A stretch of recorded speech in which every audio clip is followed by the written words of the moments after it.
it's Joe. I'm back with another video, and today I'll be doing 2 cards, but this will be part 1. So the supplies I'll be using are the Cat Scrappiness Craft Essentials Die 1, and it includes all of these dies here. I'll be only using the circle die in this set. I'll be also using the Fawn Gnome stamp set and the Mushroom House die cuts, and also the Cat Scrappiness A2 Acetate Sheets, the Craft Medley green glass beads, and also the new release mushroom sprinkles. So let's get started with the coloring.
let's go ahead and put the card together. So I'm using a regular A2 card size, and I cut a piece of white cardstock that's about 4 by 5 1/4. I'm using the Craft Essential dies here to make the cutout for the shaker portion, and this is the circle die in the set.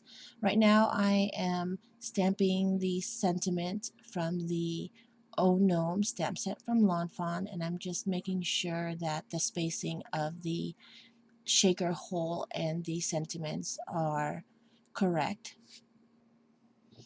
I'm just double checking that the sentiment is straight, and I'm going to be using Memento Tuxedo Black ink for the sentiment. And right here I'm just making sure that the height of the circle die is okay for the mushroom house roof to fit into that little white cardstock. And here I'm just double stamping the sentiment just to make sure that the impression is nice and crisp.